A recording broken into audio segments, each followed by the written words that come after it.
આજરોજ તારીખ 13/12/2025ના રોજ રાષ્ટ્રીય મેગા લોક અદાલતનું આયોજન રાષ્ટ્રીય કાનૂની સેવા સત્તામંડળના નિર્દેશ મુજબ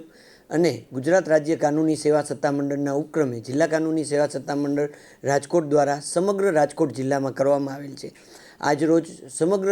રાજકોટ જિલ્લામાં કુલ 37,000 જુદા જુદી કેટેગરીના કેસો મૂકવામાં આવેલ છે, જેમાં બેંક લેણાના કેસો, ચેક રિટર્નના કેસો, મોટર અકસ્માત વળતરના કેસો, સિવિલ કેસો, આવા જુદા જુદા કેટેગરીના કેસો પરત્વે છેલ્લા 3 મહિનાથી જુદી જુદી વીમા કંપની, જુદી જુદી ફાઇનાન્સ કંપનીઓ,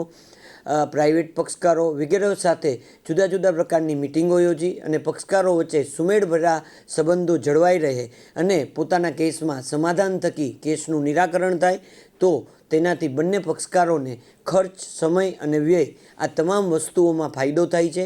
એક તો પોતાનો સમય કેસની જે અપીલ કરવાનો હોય એ બગડતો નથી, નાણાંનો એ રીતે કે જો કોઈ કોર્ટ ફી ભરવામાં આવેલ હોય તો એ કોર્ટ ફી પણ લોક અદાલતમાં સમાધાન થકી કેસો પૂર્ણ થાય તો એમને કોર્ટ ફી પરત મળે છે।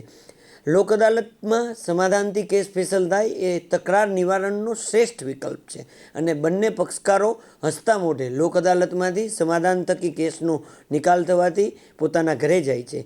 આ સિવાય જો કોઈ કોર્ટ ફી ભરવામાં આવી હોય તો તે પણ પરત મળે છે અને આજ રોજ સમગ્ર જિલ્લામાં જે 37,000 કેસો મૂકવામાં આવેલ છે એમાંથી 60% ઉપરાંત કેસોમાં સમાધાન થવાની શક્યતા છે। આજ રોજ રાજકોટ જિલ્લામાં જે લોક અદાલતનું આયોજન થયેલ છે તેમાં મોટામાં મોટું મોટર અકસ્માત વળતરનો ધોરાજી મુકામે 1,15 લાખનું સમાધાન થયેલ છે અને રાજકોટ હેડક્વાર્ટરમાં 65 લાખ તથા 53 લાખની રકમનું મોટર અકસ્માતના વળતરના કેસમાં જે વીમા કંપની છે એમની સાથે સમાધાન કરી અને નામદાર ચેરમેન જે.આર. શાહ સાહેબના હસ્તે એમને ચેકનું વિતરણ કરવામાં આવેલ છે।